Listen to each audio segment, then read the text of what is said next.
Muy buenas noches, espectadores de Estado de Alarma. Tengo ya el placer de estar como cada semana con nuestro historiador de cabecera, Pío Moa. ¿Cómo te encuentras, Pío? Hola, pues bien, preocupado por todas las derivas que estamos sufriendo, que está sufriendo el país y que pueden, yo no sé, pueden llegar pues muy lejos. Es de hecho un golpe de estado permanente que se está haciendo ya, se está concretando demasiado, ¿no?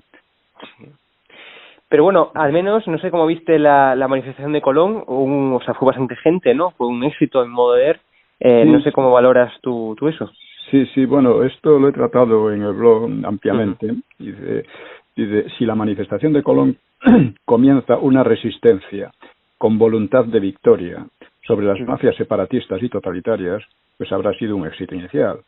Si se reduce, como pretende el PP, que no ha movido un dedo por movilizar a la gente, por cierto, si se reduce a un simple gesto testimonial, como hizo cuando la colaboración de Zapatero con la ETA, pues habrá sido un fracaso.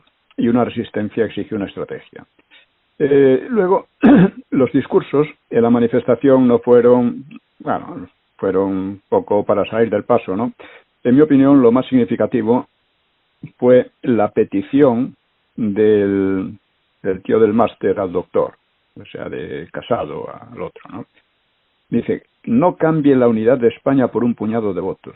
Da por sentado que eso puede ocurrir, o sea, que se rompa la unidad de España. Y ruega al mafioso que no lo haga, cuando el mafioso lo que está haciendo es precisamente ir en esa dirección. Igual que le rogaba que echara al Coletas. Oye, si el Coletas estaba ahí era porque el Coletas y el doctor tenían el mismo proyecto, ¿no? Claro, él lo que aspira es a un diálogo, entre comillas, entre un doctor y un máster, ¿no? Son los dos muy intelectuales, ¿no? Rosa Díez ha creado la plataforma Unión 78 contra los indultos. Eso está bien. Pero pensar que una constitución un tanto chapucera va a suscitar la emoción y el impulso de los españoles, pues suena poco realista, aunque puede ayudar a echar a los mafiosos. Esto es importante.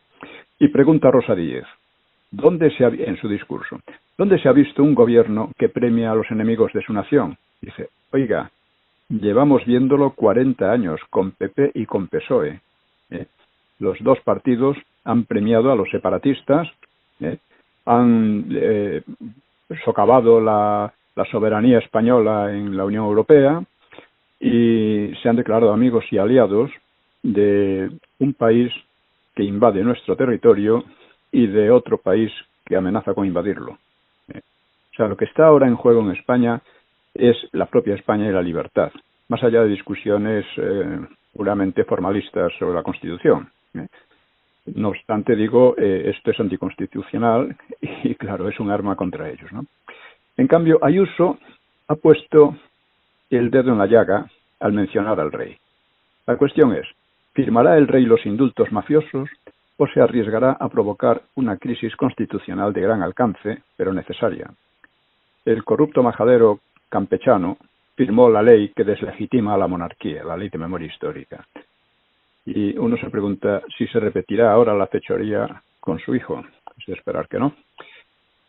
La cuestión es que, en fin, la cuestión de los indultos debe plantearse como una palanca para echar, a ser posible, a la cárcel a la mafia golpista del doctor, de modo que acompañe a los otros golpistas, porque son todos hermanos, ¿no? Y otro planteamiento será inútil. Y Abascal debe asumir que solo él y su partido pueden representar el liderazgo necesario, porque solo Vox defiende hoy la unidad y la democracia en España, que son los intereses que pueden movilizar a la mayoría. Y fuera de eso, pues solo hay matices de la vieja política, el viejo tinglado de la farsa, ¿no? De apoyar a los separatismos, implantar leyes totalitarias y despojar a España de su soberanía. En plan anecdótico, pues fue interesante ver en la manifestación al mequetrefe del máster detrás de Ayuso, con las manos en los bolsillos y aplaudiendo brevemente como quien asiste a un espectáculo que apenas le concierne. O sea, el lenguaje de los gestos es muy importante, ¿no? Le acababan de gritar, Casado, nos has abandonado, y él podría haber replicado, cuando estuve con vosotros, ignorantes, yo dialogo con el doctor. Hay otro, en relación con esto, la verdad es que el rey está comprometido. O sea, lejos de querer estar en el poder a cualquier precio, como suponen los simples, ¿no?, en relación con el doctor, pues el doctor y los suyos tienen un proyecto y quieren llevarlo a su fin. Ese proyecto es derrotar a Franco. Esto suena de entrada a chifladura, pero no lo es tanto, porque por Franco hay que entender también su herencia, y su herencia es la paz, la reconciliación, la prosperidad y la libertad basadas en la unidad nacional. Todo eso es lo que están socavando y corroyendo esta gentuza desde hace años, ¿eh? Y eso es lo que está en juego. Y en el paquete de la herencia de Franco entra la monarquía. O sea, cualquiera que no esté ciego percibe el progreso de la maniobra. Zapatero hizo firmar a Juan Carlos una ley sovietizante, anticonstitucional, para deslegitimar al franquismo y al referéndum del 76, y de paso a la monarquía, claro está. Y de Juan Carlos hemos aprendido lo suficiente para comprender que la firmó porque él estaba en otros asuntos. Era un personaje sin la menor talla de estadista, ¿no? El segundo gran golpe de a la monarquía fue la profanación de la tumba de Franco por el gobierno, un gobierno que representa la corrupción, los separatismos y el odio a España. Y esta vez, cogidos en la trampa del antifranquismo, los monárquicos y la Iglesia aceptaron la injuria criminal, exhibiéndose de paso la corrupción de la justicia. Desde entonces, o desde antes, no han cesado las humillaciones a Felipe VI sin que la oposición, entre comillas, protestase en ningún momento. Y ahora nos encontramos ante un nuevo delito del doctor y su gente. Unos indultos fraudulentos, como todo lo que hacen, que atentan contra las leyes y más aún contra la integridad nacional. Unos indultos directamente entre golpistas, pues en sí mismos son golpismo. Y Ayuso ha destapado el frasco de las esencias, o por mejor decir, de las fetideces, diciendo no que el rey es cómplice, como quieren hacerle, como quieren presentarlo, en fin, sus enemigos, sino que ha dicho que quieren, el doctor y demás, quieren hacerle cómplice de un acto intolerable, a no ser que que España esté ya en plena descomposición. Entonces, claro, los firmará el rey. Si lo hace, colaborará en un acto contra la Constitución y contra España. Si no lo hace, forzará una crisis constitucional de extrema gravedad. Esto también pasó cuando hizo el discurso en 1917, cuando el referéndum, ¿no? Bueno, y probablemente lo que necesita el país es una crisis constitucional, porque el pisoteo de la Constitución ha sido norma de los gobiernos fueran del PP o del PSOE, auxiliados por un tribunal constitucional satélite de ellos. Alguien ha dicho que el Tribunal Constitucional está para hacer constitucional lo que es evidentemente anticonstitucional, y eso lo ha hecho muchas veces, empezando desde la inmersión lingüística hasta muchas cosas más. Bueno, recordemos que ante el referéndum golpista, Felipe VI adoptó la defensa de España, y esto modificó radicalmente la política española, que era tan hedionda desde hace tantos años, y dio esperanzas al pueblo español de que aquella deriva podía ser contenida. Si ahora firma los indultos, romperá también su actitud ante el golpismo y propinará a la monarquía un golpe que puede ser el último o el penúltimo. O sea, los estafadores del gobierno, conociendo bien tanto lo que se juega como la inmensa cobardía moral del PP, pues han obligado al del Máster y compañía a atacar a Ayuso por mezclar al rey en el asunto, como si fuera la partida del doctor, que fue la partida del doctor quien lo ha hecho, quien mezcla inevitablemente al rey en sus fechorías, ¿no? Y es grave que en Vox hayan salido algunas voces en apoyo del fulano del Máster, ¿no?, del Casado, ¿no? Pero el problema es más simple. Dice, ¿quieren ustedes, se le puede preguntar al PP, ¿quieren ustedes evitar la intervención del rey? Movilicen todas las fuerzas sociales para hacer naufragar el proyecto antes de que se plantee la firma. Algo que el PP no tiene la menor intención de hacer. En realidad, el PP está de acuerdo con los indultos, esto lo he analizado también en el blog. Lo que pasa es que, claro, le conviene que el desgaste caiga sobre el PSOE, pero básicamente es eso. Sobre Ayuso, he señalado que hace temblar el gran tinglado de la farsa, ¿no? En relación con el rey, ella ha dicho la verdad. Y como la política en España es un festival de embustes y corrupción, todos se le han echado encima, empezando por el tío del Máster. El hecho es que el indulto pondrá al rey en un compromiso muy grave. sometiéndolo a la mayor humillación desde la profanación de la tumba de Franco. Y lo que es peor, a una humillación de la Constitución y la integridad de España. Sobre esto de los separatismos, pues se oyen cosas. Por ejemplo, Pepe García Domínguez, es amigo mío, dice que el problema catalán siempre existirá. Bueno, siempre habrá separatistas, claro, como siempre habrá delincuencia. El problema es si mucha o poca, si es soportable o no. Pero no hay problema catalán. El problema es la colaboración, nunca oposición, de los gobiernos PP y PSOE con los separatistas catalanes y vascos, gallegos y los que aparezcan. Entre todos han llevado al golpe de Estado permanente que cada vez se hace más completo y más complejo. Los gobiernos españoles desde la transición son únicos en el mundo. Han alentado y financiado los separatismos, han satelizado a España política y militarmente, han fomentado la colonización cultural por el inglés y se han declarado amigos y aliados, ya digo, de un país que invade territorio español y de otro que amenaza con hacerlo. Estas cosas son absolutamente asombrosas. Está ocurriendo ante nuestros ojos y al parecer nadie quiere darse cuenta. Parece que esto es normal. Bueno, no es normal. No es normal ni siquiera en un país del tercer mundo. Y el delito de los gobiernos con los separatismos no se ha limitado a la colaboración. Se ha completado con la marginación y la humillación de quienes en las regiones defendían España. Y esto es incluso más criminal. Es el discurso del rey en el 2017 lo que ha cambiado un tanto esto. La sensación que tenían todos los contrarios a los separatismos en esas regiones, la sensación de que estaban completamente abandonados por el poder. Solo entonces empezaron los catalanes antiseparatistas a sentirse algo protegidos. Y fue también la ocasión que rompió el muro de silencio contra Vox que habían levantado los demás partidos y especialmente el PP. Claro, muchos no entienden que el PP pueda colaborar con todos los enemigos de España cuando se declara al mismo tiempo partidario de la unidad nacional. Bueno, el fondo del asunto es que el PP no es partidario de España, sino de Europa, de lo que llama Europa. Una Europa sobre la que no sabe casi nada, como tampoco sabe casi nada sobre España los señoritos que gobiernan ese partido.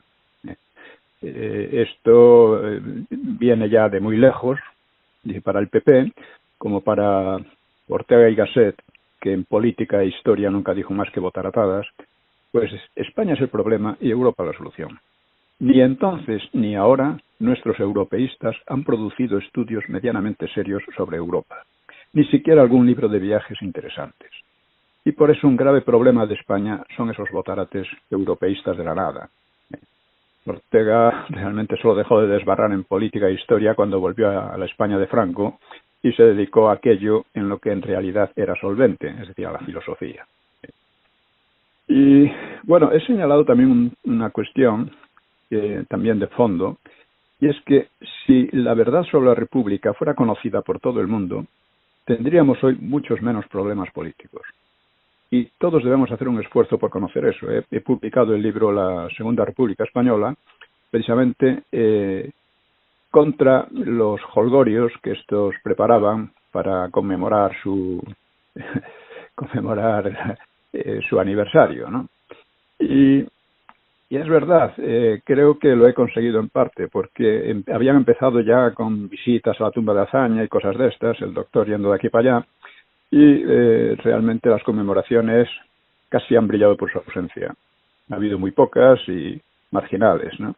Y es porque es muy difícil, yo creo para ellos es imposible, o para cualquiera que lo intente, rebatir mi libro sobre la Segunda República Española, que ha salido hace poco, ¿no? Precisamente coincidiendo con este año.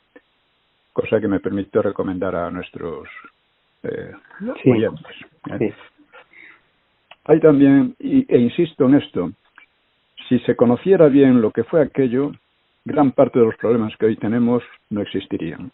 Porque todas estas políticas que tienden a la destrucción de España, en definitiva, a corroer la integridad nacional y la democracia, todos estos problemas estaban ya presentes en la República.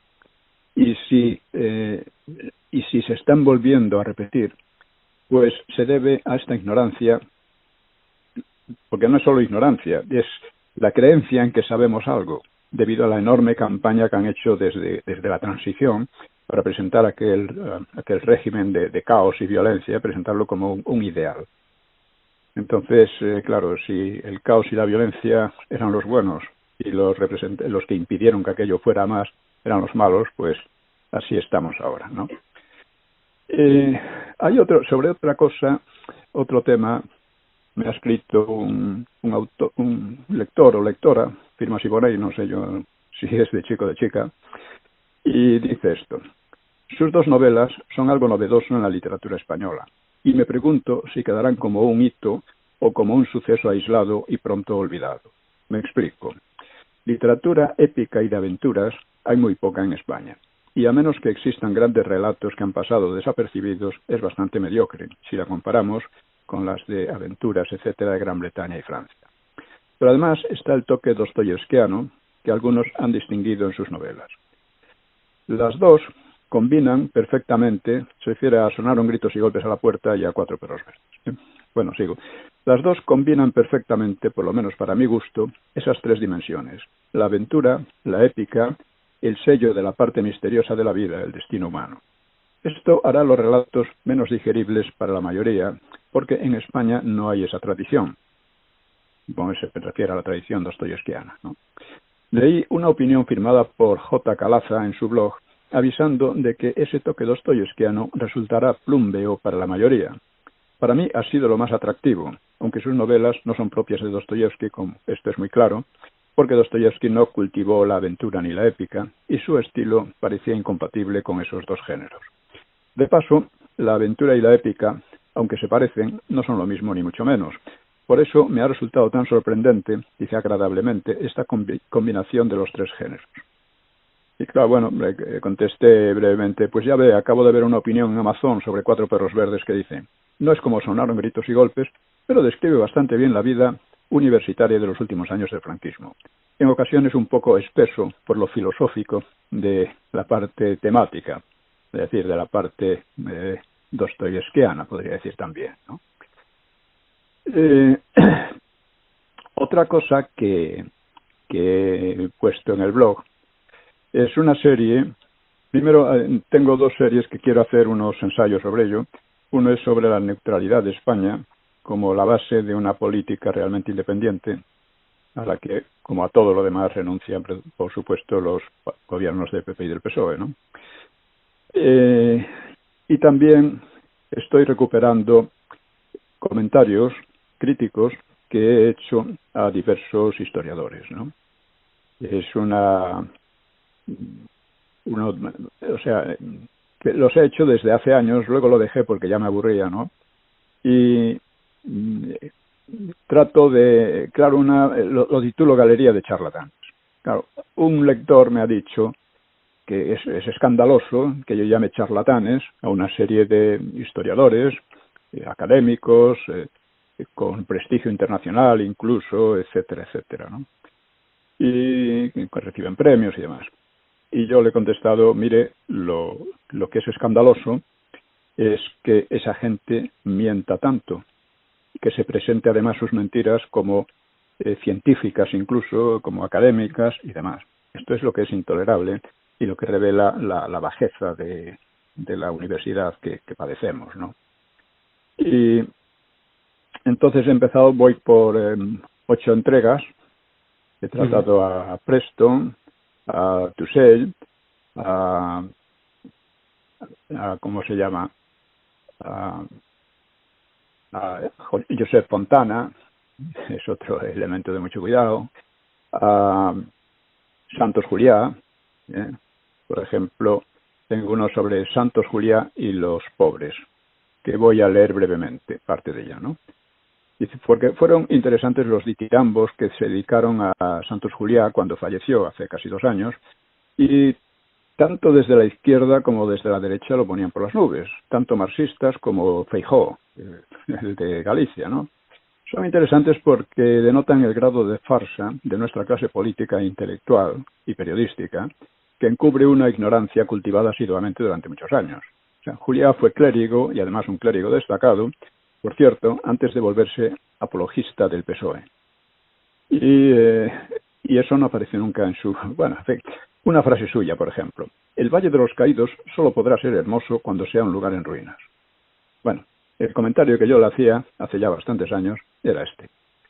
Para ser historiador, a Santos Juliá le falla mucho la memoria, empezando por la de su pasado clerical, que nunca menciona, pese a ser un dato importante para entender su trayectoria, y aún más relevante cuando muestra tan poco interés en señalarlo, pues nos ayuda a entender algunas de sus actitudes intelectuales. Juliá, afectado por la crisis posconciliar, se pasó a la izquierda hasta convertirse en historiador oficioso del PSOE y biógrafo de Azaña, siempre con una curiosa desmemoria, que le lleva a omitir datos significativos. Y ya, en plan irónico, digo, quizá por esta deficiencia y no por mala intención, vaya usted a saber, pues ensalza a personajes como Prieto o pinta una Azaña inconciliable con los propios diarios del personaje.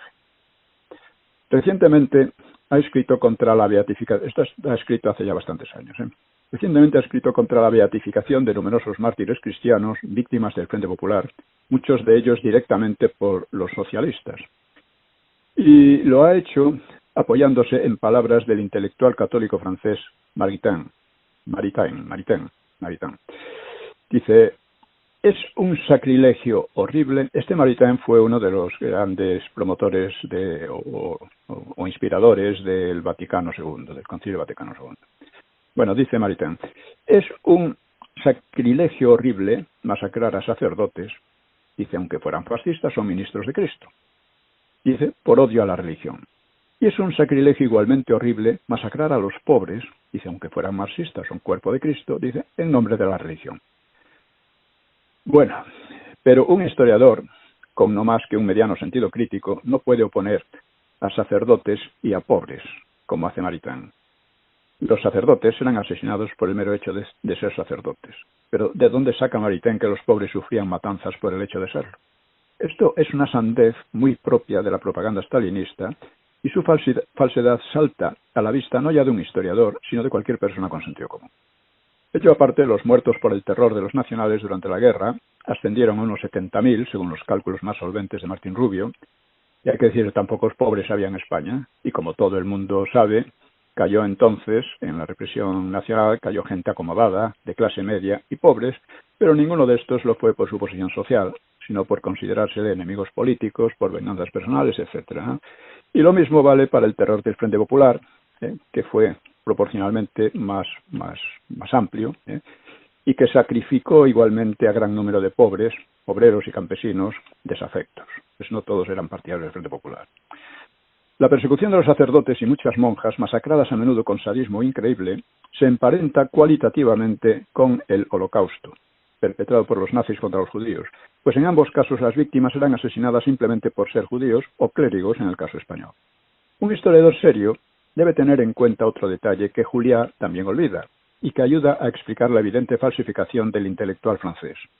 La preocupación por su país, o sea por Francia, no dejaba de pesar en sus juicios, y él estaba alarmado por la influencia que pudieran lograr en España los alemanes e italianos en detrimento de los intereses franceses, y por ello trataba de convencer al Vaticano de que Franco era un títere de Hitler, lo que es una mentira total, ¿no? O sea, pudo tratarse una mentira inconsciente, pero desde luego faltaba la verdad, y escondía que, por el contrario, el Frente Popular sí fue dominado por Stalin, de modo decisivo desde el envío a Rusia del oro español. Esto lo he tratado en por qué el Frente Popular perdió la guerra, porque casi siempre se olvida, es fundamental.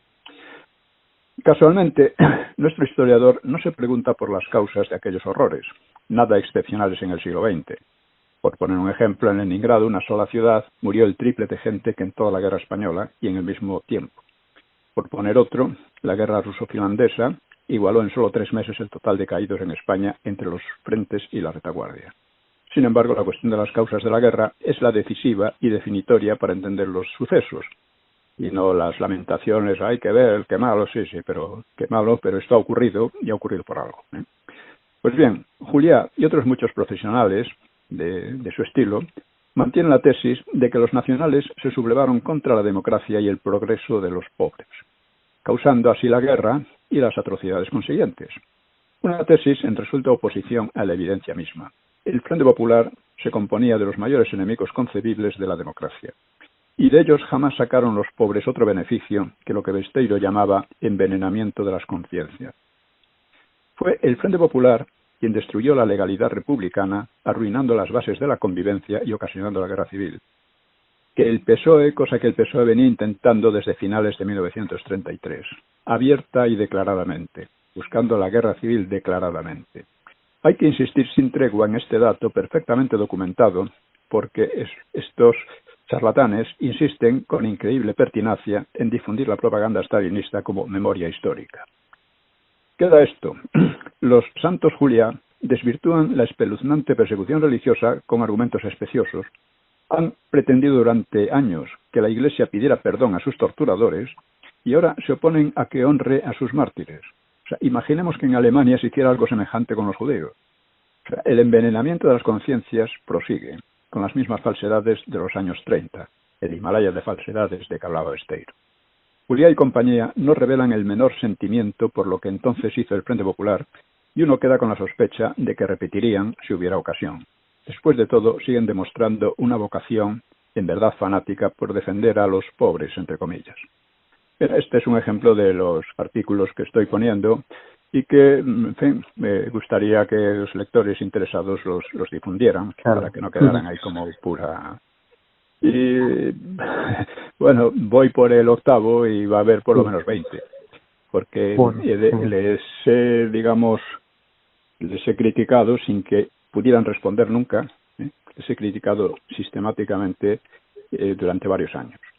Y están, ya digo, desde Presto, qué sé yo, Juliá, Casanova, en fin, todos los historiadores estos que han surgido en estos años, o que han sido promocionados en estos años por los aparatos del poder, pues les he sacudido bien. El único problema es que esto no ha llegado a toda la gente que debiera llegar, porque, ya digo, de la aclaración del pasado depende mucho los problemas que tenemos. Quien no aprende del pasado repetirá los mismos errores, que es lo que está ocurriendo. Bueno, pues invitamos a la audiencia que nos esté escuchando, ¿no?, que vaya a piomoa.es o Más España y Más Democracia y que efectivamente, bueno, pues lea y que comparta esos artículos, que es lo importante. Sí, hay que moverse y cada uno debe ser consciente de que todos estamos comprometidos en estos momentos. Bueno, pues Pío, muchísimas gracias. Nos vemos ya la semana que viene, como siempre, y bueno, y un abrazo. De acuerdo, pues un abrazo para todos y gracias también. Hasta luego. Chao, gracias. Chao.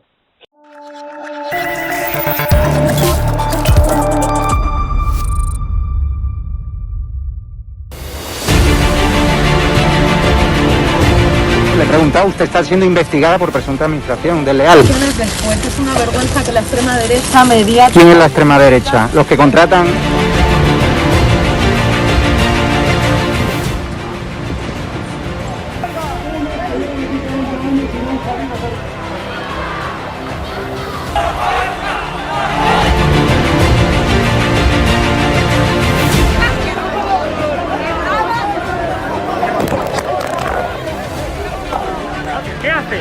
¿Qué haces?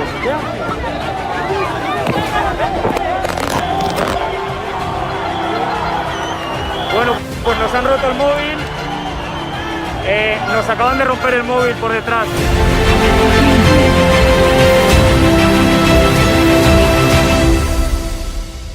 edatv.com, ¿vale? Pincháis aquí y ponéis los datos fundamentales. Y ahora, como veis, nos pide que firmemos este contrato de suscripción, lo leéis con calma, por supuesto, y le dais a continuar.